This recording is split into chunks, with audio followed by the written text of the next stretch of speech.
In our next lesson, we will be subtracting fractions.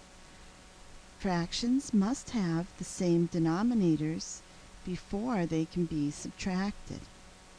For example, 4/5 minus 1/5 equals 3/5. We subtract the numerators.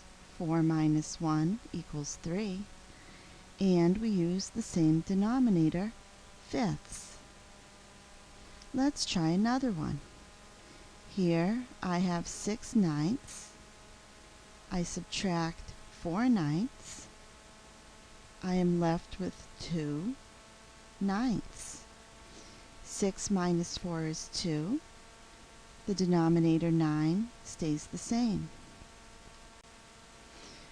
Remember, to subtract fractions, you need to use the same denominator. Here I have 4/7 minus 2/14. These have different denominators. We will need to rewrite them. First, we find the least common multiple of the two denominators. We list the multiples of 7 and the multiples of 14. We look for the first multiple they have in common, 14. We will use 14 as our least common denominator. So we'll write 14 in the denominator of both fractions and rewrite equivalent fractions by writing new numerators. 7 times 2 equals 14. So on top, 4 times 2 equals 8. 14 times 1 equals 14. 2 times 1 equals 2. Now that we have common denominators, we can subtract. 8 minus 2 is 6. Our denominator, 14, stays the same. 6/14. Of course, if our answer can be reduced, we're expected to reduce it. We will divide both the top and bottom by 2, which will give us 3/7. The answer, 3/7. Here's our next example, 1/4 minus 1/5. Again, the denominators are not the same. We'll need to find the least common denominator. The least common multiple of 4 and 5 are listed below. We have multiples of 4 and multiples of 5. We highlight the first one they have in common, which is 20. We will use 20 as our least common denominator. Now we'll rewrite equivalent fractions.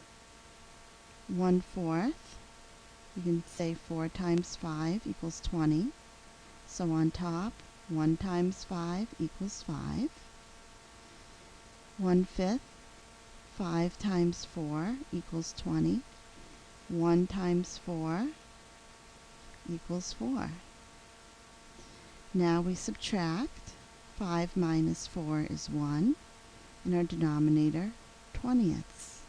Our answer, 1/20. Let's try subtracting mixed numbers.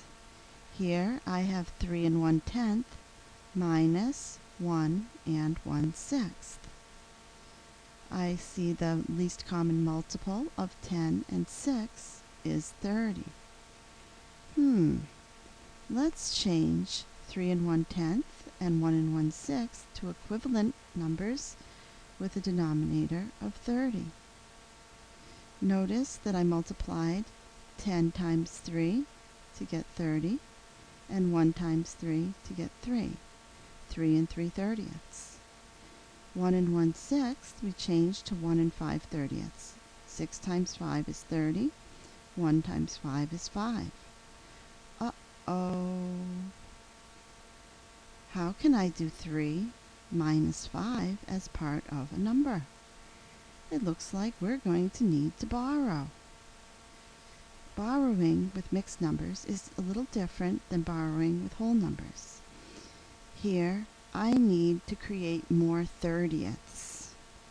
I have 3 30ths, and that's not enough 30ths to subtract 5 of them. So I will take away from the whole number one group of 30 30ths and add that to the fraction part. Now I'll rewrite my mixed number as 2 and 33 30ths.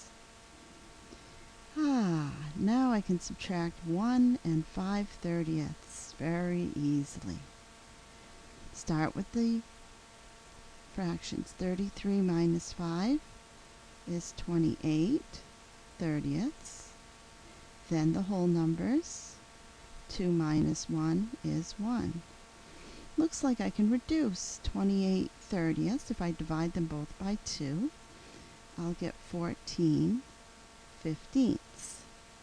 So my answer is 1 and 14 15ths.